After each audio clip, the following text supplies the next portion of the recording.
नमस्कार, आप लोगों का स्वागत है इस सेशन में। आज हम लोग मोहम्मद गौरी के बारे में पढ़ेंगे। मोहम्मद गौरी जो महमूद गजनवी के बाद आने वाला दूसरा तुर्क था। तो आज हम लोग हेडलाइन डालेंगे मोहम्मद गौरी। इसी को भारत में मुस्लिम साम्राज्य का वास्तविक संस्थापक भी कहा गया है। तो क्या कहा गया है? मुस्लिम साम्राज्य का वास्तविक संस्थापक। ये कौन थे? तो ये तुर्क थे। इनके नाम के बारे में याद रखिएगा। मोहम्मद गौरी का वास्तविक नाम जो था वो था मुइजुद्दीन मुहम्मद बिन साम। एक और नाम इनका था, वो था शहाबुद्दीन मुहम्मद गौरी। और इन्हें गौर वंश का मुहम्मद भी कहा जाता था। गौर वंश का मुहम्मद भी कहा जाता था। ये क्यों कहा जाता था? ये जिस वंश से संबंधित थे, गौर वंश से संबंधित थे, इसीलिए इन्हें गौर वंश का मुहम्मद कहा जाता था। और ये कहाँ के थे? तो याद रखिएगा, ये अफगानिस्तान के थे। अफगानिस्तान। अब यहाँ पे याद रखना है हमें कि गजनी में महमूद गजनवी के मृत्यु के बाद गजनी वंश का क्या हुआ? डिक्लाइन होना शुरू हुआ। तो जब डिक्लाइन होना शुरू हुआ तो वहाँ पर एक नया वंश आया। उस वंश का नाम था संसवानी वंश। और इसी संसवानी वंश से संबंधित थे महमूद या मोहम्मद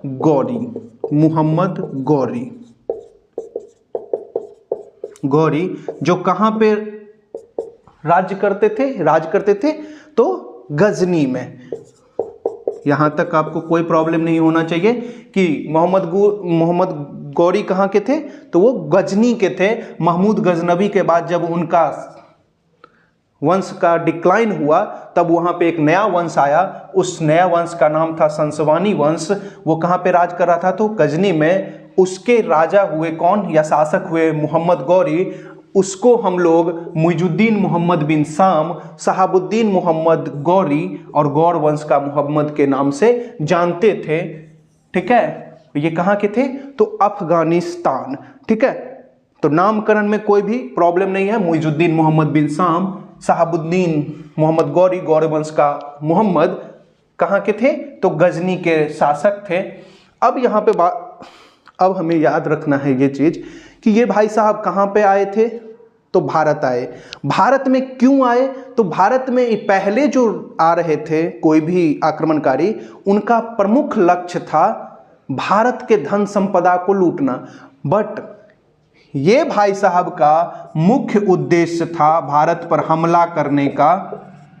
मुख्य उद्देश्य भारत में मुस्लिम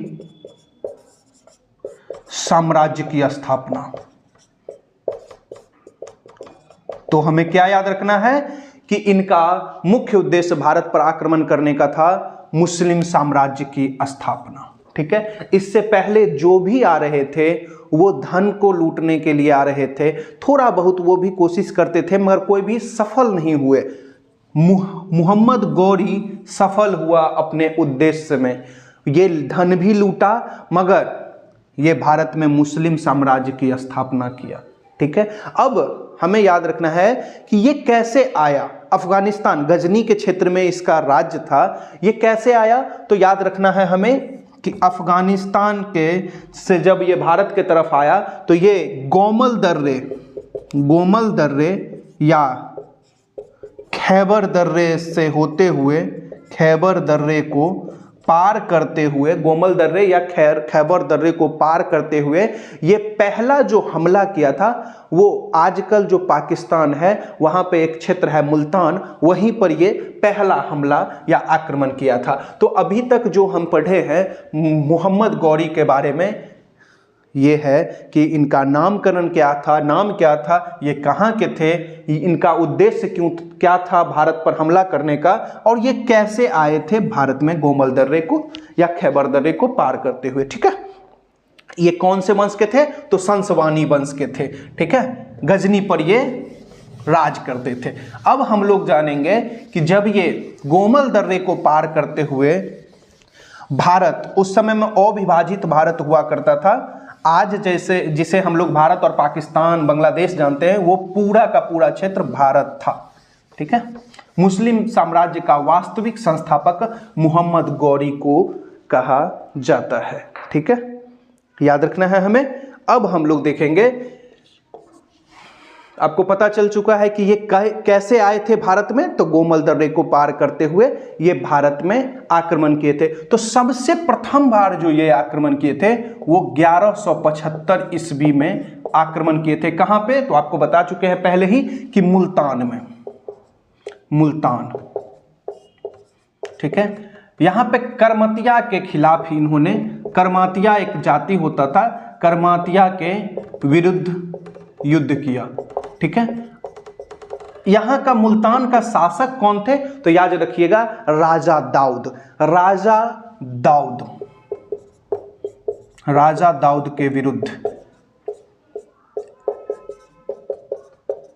विरुद्ध इन्होंने युद्ध किया था। अब सबसे पहले ये याद रखिएगा कि अभी जो क्वेश्चन आ रहा है एग्जाम में वो ये नहीं आपसे पूछेगा कि इन्होंने कब हमला किया, प्रथम आक्रमण कब किया और किसके खिलाफ किया।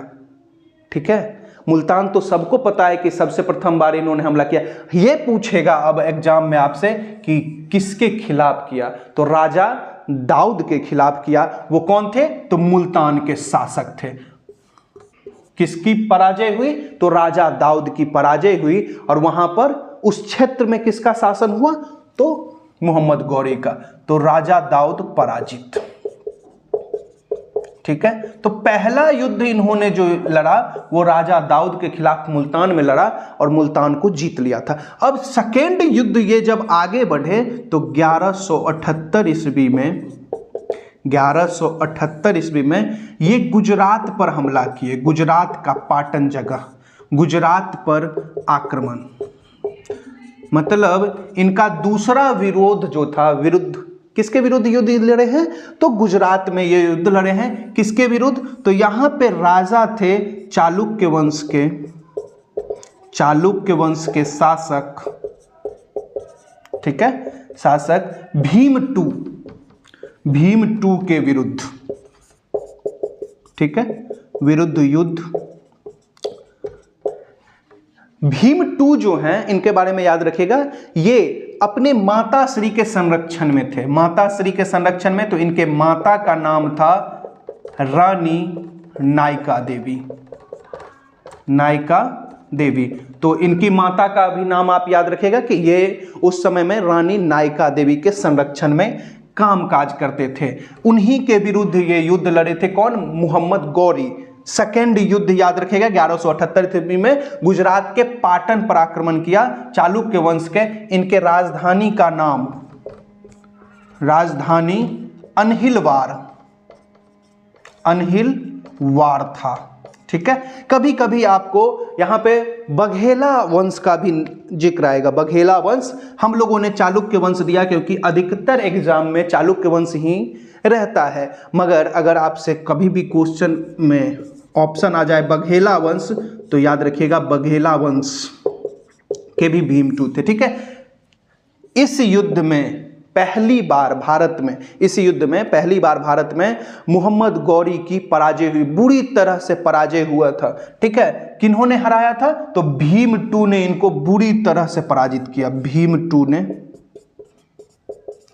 बुरी तरह से पराजित किया। अगर आपसे ये पूछ दे कि ये पराजित कहां पे हुए थे? तो माउंट आबू के क्षेत्र में, तो माउंट आबू के क्षेत्र में, माउंट आबू के क्षेत्र में, ठीक है। तो हम लोग पहला युद्ध जान गए हैं कि ये किसके विरुद्ध लड़े थे? तो मुल्तान के विरुद्ध। सेकंड, गुजरात पर आक्रमण किए थे। चालुक्य वंश के शासक भीमटू के खिलाफ इन्होंने युद्ध किया था।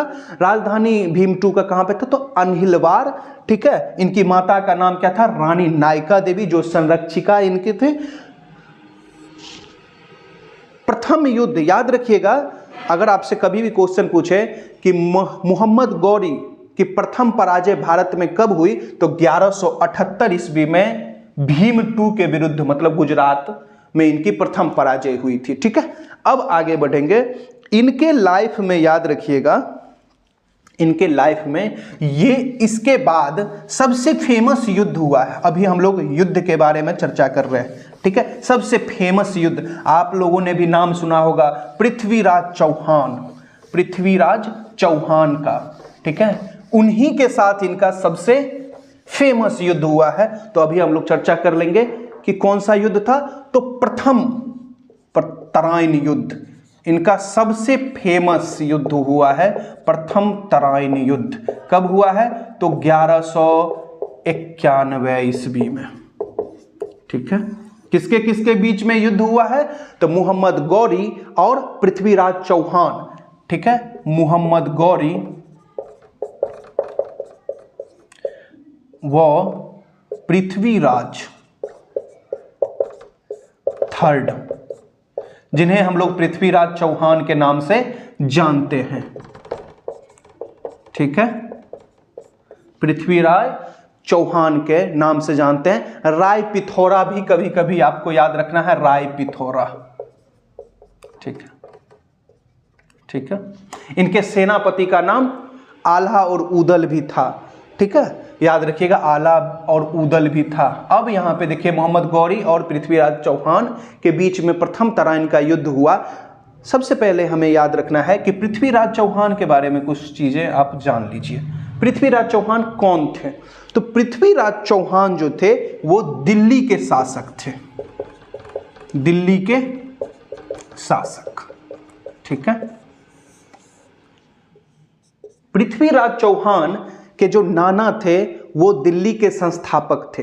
पृथ्वीराज चौहान के नाना, मतलब उनका नाम क्या था? तो अनंगपाल तोमर, अनंगपाल तोमर नाना, ठीक है, जो कि दिल्ली के संस्थापक थे।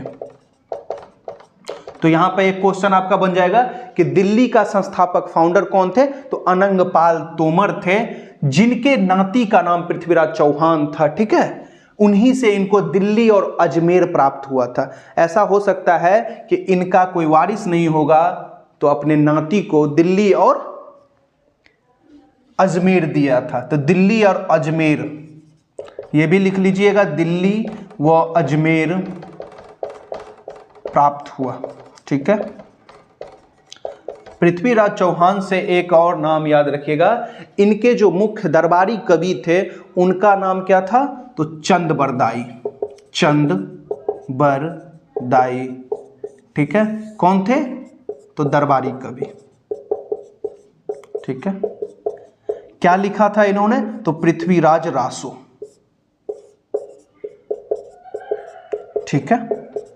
तो यहां पे किताब का भी नाम आपको मिल गया, दरबारी कवि का नाम मिल गया, चंदबरदाई था, और किताब कौन था? तो पृथ्वीराज रासो था, ठीक है।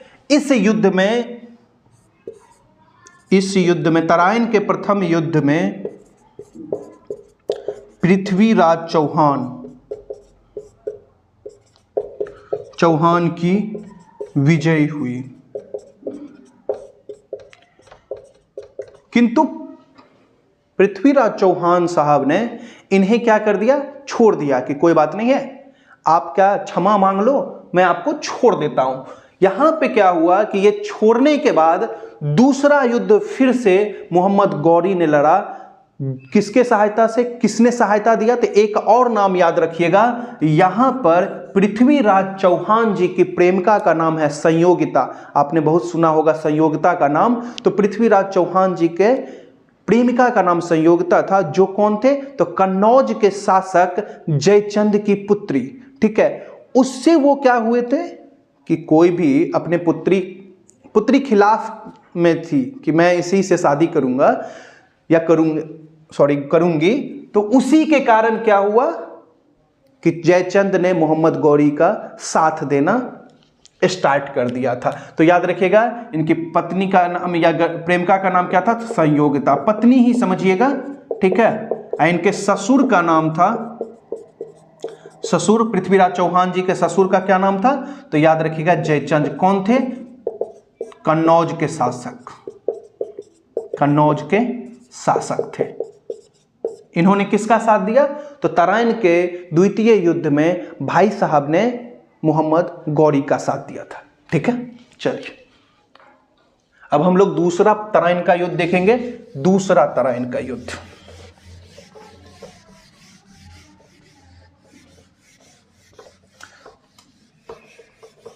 ठीक है, चलिए दूसरा तराइन युद्ध ये किसके किसके बीच में होगा? तो दूसरा तराइन युद्ध जो होता है सेकेंड तराइन युद्ध कब होगा? तो 1192 ईस्वी में। किसके किसके बीच में? तो पृथ्वीराज चौहान, पृथ्वीराज थर्ड एवं मोहम्मद गौरी के बीच में। तो पृथ्वीराज चौहान एवं मोहम्मद गौरी के मध्य इस युद्ध में मोहम्मद गौरी की विजय होती है। ठीक है, इसी युद्ध में मोहम्मद गौरी की, इसी युद्ध में मोहम्मद गौरी की विजय होती है एवं दिल्ली पर कब्जा होता है। ठीक है, कब्जा होता है। अब देखिए, मोहम्मद गौरी जब विजय हो गया तो इनको क्या मिल गया? दिल्ली पर इनका कब्जा हो गया। अब यहां पे देखिए, जो इंसान अपने दामाद को नहीं छोड़ सकता है, दामाद के खिलाफ जा सकता है, उसको मोहम्मद गौरी छोड़ेगा? उसको तो ये लगेगा ना कि जब ये अपने दामाद का नहीं हुआ तो वो मेरा कैसे होगा। तो इन्होंने एक और फेमस युद्ध लड़ा। उस युद्ध का नाम है चंदावर का युद्ध। चंदावर का युद्ध कब लड़ा है? तो 1194 ईस्वी में। किसके किसके बीच में? तो मोहम्मद गौरी एवं जयचंद, जो कन्नौज के क्या हैं? जयचंद के मध्य। जयचंद कौन है? कन्नौज के शासक। इस युद्ध में किसकी पराजय होती है? तो जयचंद साहब की पराजय, जयचंद की पराजय। ठीक है, और इस युद्ध के उपरांत, इस युद्ध के उपरांत मोहम्मद गौरी ने लक्ष्मी आकृति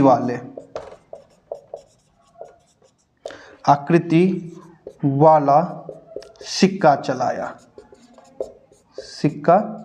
चलाया।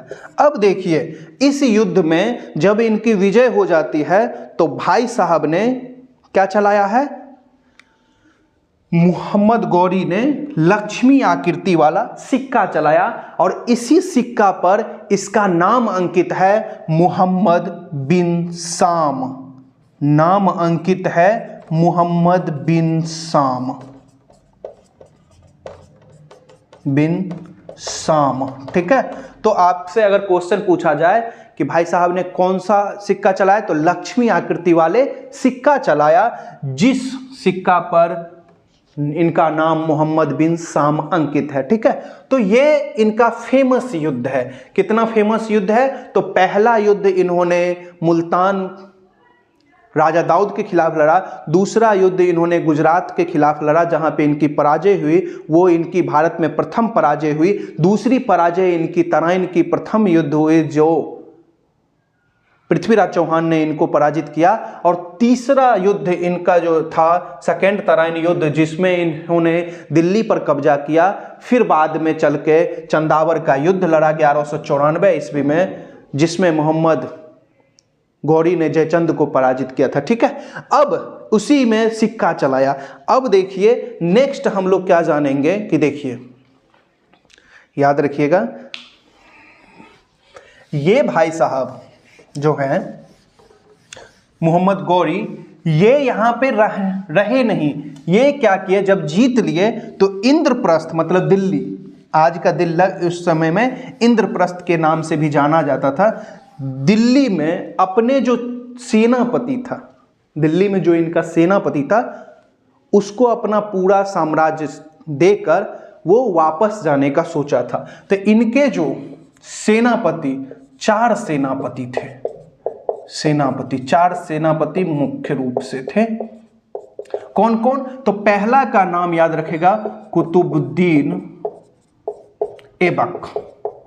ठीक है, सेकेंड नाम याद आपको रखना है यल्दज, तीसरा नाम आपको याद रखना है कुबाचा, और चौथा नाम याद रखना है बख्तियार खिलजी। बिहार से हो आप तो बख्तियार खिलजी का नाम हम लोग सभी जानते हैं, क्योंकि इन्होंने नालंदा विश्वविद्यालय को तहस नहस कर दिया था, विक्रमशिला विश्वविद्यालय को तहस नहस कर दिया था। ठीक है, कुतुबुद्दीन ऐबक पहला जो इनका है सेनापति, जिसको ये सबसे ज्यादा क्या करता था, प्यार करता था या मानता था, जिस पर ज्यादा भरोसा था, उसको ये लाहौर या सिंध याद रखेगा, लाहौर और दिल्ली सौंपा। तो लाहौर और दिल्ली को क्या किया, कुतुबुद्दीन ऐबक को दे दिया। सेकेंड यल्दज जो है, यल्दज को क्या किया है, तो यल्दज को दिया है सिंध। ठीक है, सिंध दिया है, सिंध। कुबाचा को दिया है, याद रखिएगा, काबुल, गजनी जिसे हम लोग बोलेंगे। ठीक है, गजनी। और बख्तियार खिलजी को दिया था बंगाल और बिहार, बंगाल एंड बिहार। तो आपको 4 सेनापति जो इनके मुख्य थे, कुतुबुद्दीन ऐबक को क्या दिया है, तो कुतुबुद्दीन ऐबक को भाई साहब ने लाहौर और दिल्ली दिया। सेकेंड में याद रखेगा यल्दज को क्या दिया है, तो यल्दज को दिया है, देखिए यहां पे थोड़ा कंफ्यूजन है, सॉरी, यल्दज को दिया है इन्होंने गजनी। ठीक है, और कुबाचा को दिया है सिंध। ठीक है, तो ये यहां पे थोड़ा अलग कर लीजिएगा, क्या दिया है, यल्दज को गजनी और कुबाचा को दिया है सिंध। ठीक है, देखिए कभी कभी प्रॉब्लम होती है, कोई दिक्कत। चलिए, तो 4 सेनापति जो सबसे इंपॉर्टेंट जो हो जाते हैं, वो हो जाते हैं कुतुबुद्दीन ऐबक भाई साहब, जो लाहौर और दिल्ली पर जिनका कब्जा होता है। बख्तियार खिलजी के बारे में हम लोग सभी जानते हैं, बंगाल एंड बिहार पर इनका कब्जा हुआ। ये उस समय में लक्ष्मण सेन नामक एक बंगाल में राजा शासक हुआ करते थे, शासक का नाम लक्ष्मण सेन, लक्ष्मण सेन। उनको हराकर कब्जा किया और यहाँ पे नालंदा विश्वविद्यालय को बर्बाद किया, नालंदा विश्वविद्यालय को तोड़ डाला या जला डाला। ठीक है, बख्तियार खिलजी ने। ठीक है, कुतुबुद्दीन ऐबक लाहौर और दिल्ली, और इसी कुतुबुद्दीन ऐबक ने आगे चलकर गुलाम वंश की स्थापना की, गुलाम वंश का संस्थापक,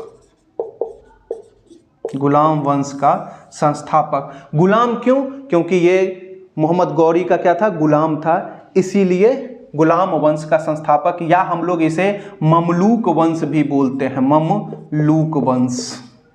ठीक है, और कुतुबुद्दीन ऐबक से ही शुरुआत होता है दिल्ली सल्तनत की, सल्तनत की। इस दिल्ली सल्तनत में 5 राजवंश हुआ है। पहला राजवंश का नाम है गुलाम वंश, दूसरा का नाम है खिलजी, तीसरा का नाम है तुगलक, चौथा का नाम है, याद रखिएगा, सैयद वंश, और पांचवा है लोदी वंश। ठीक है। और मोहम्मद गौरी, याद रखिएगा, अब हम लोग यहाँ पे आपको बता रहे हैं कि मोहम्मद गौरी जो था उसका मृत्यु 15 मार्च 1206 ईस्वी को खोखरों के विरुद्ध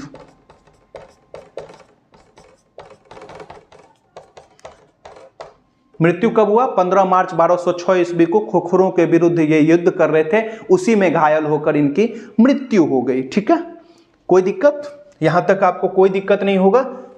गुलाम वंश की स्थापना किसने किया? तो कुतुबुद्दीन ऐबक।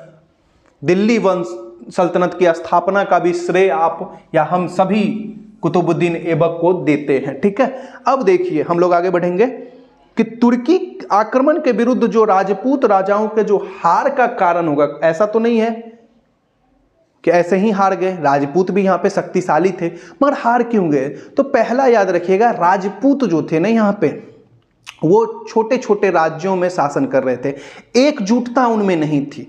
तो पहला कारण क्या हुआ कि एकजुटता की कमी।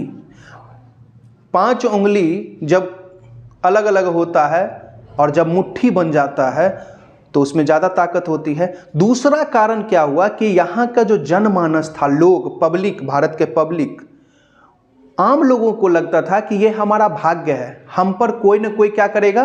शासन करेगा, ये हमारे भाग्य में ही लिखा हुआ है। तीसरा कारण ये हुआ कि सामंत राजा जो लड़ रहे थे वो सामंत के भरोसे लड़ रहे थे, और सामंत जो सैनिक को भेज रहे थे वो ज़्यादा ईमानदारी से युद्ध नहीं कर रहे थे। चौथा, राजपूतों में भी क्या थी? एकजुटता का अभाव था। कोई अपने आप को बड़ा राजपूत बता रहा था, कोई छोटा राजपूत समझ रहा था दूसरे को। तो राजवंशों में भी युद्ध। सबसे बड़ी कारण, भाई साहब का जो गौरी का जो सेना था वो अत्याधुनिक हथियारों से लैस था, वो घोड़े पे सवारी कर रहे थे, और हमारे वाले क्या कर रहे थे? वो हाथी पर लड़ रहे थे। तो हाथी और घोड़े की लड़ाई में कभी भी घोड़ा जीतेगा, क्योंकि हाथी ज़्यादा ट्रेवल नहीं कर सकता, धीरे धीरे चलता है, घोड़ा स्पीड से चलता है। यहाँ पे मोहम्मद गौरी का अत्याधुनिक हथियार से लैस सेना में क्या था? एकजुटता थी। उसे मुस्लिम साम्राज्य की स्थापना करना था, तो उसका सेना अत्याधुनिक हथियार से लैस थी। ठीक है, अब दूसरा चीज देखिए, इसके परिणाम क्या हुए? तो सबसे पहले याद रखिएगा, जब मोहम्मद गौरी का आक्रमण हुआ उसका परिणाम, ये तो कारण हम लोग जाने, परिणाम क्या हुआ? तो पहला, भारत में मुस्लिम साम्राज्य की स्थापना, उसके साथ ही भारत में बहुत हिंदुओं का क्या हुआ? धर्मांतरण हुआ। दूसरा कारण समझिए, भारत का ज़्यादा से ज़्यादा देशों में व्यापार हुआ। तीसरा कारण, ईरान से लाए गए चरखा से यहाँ पे वस्त्र निर्माण शुरू हुआ। ठीक है, ये सब फायदा हुआ है। ठीक है, परिणाम भी होता है। कुछ अगर आपको प्रॉब्लम क्रिएट हुआ है तो कुछ ना कुछ फायदा होगा किसी के आने से।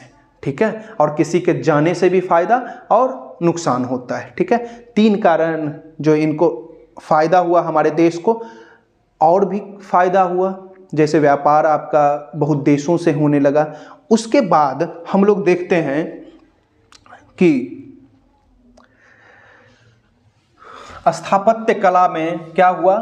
महत्वपूर्ण विकास हुआ। स्थापत्य कला में भी विकास हुआ। ठीक है, तो हम लोग क्या जानेंगे? परिणाम समझ गए कि सबसे पहले स्थापत्य कला में विकास हुआ। दूसरा समझ लीजिए कि व्यापार ज़्यादा से ज़्यादा देशों के साथ हमारा होने लगा। मुस्लिम धर्म का क्या हुआ?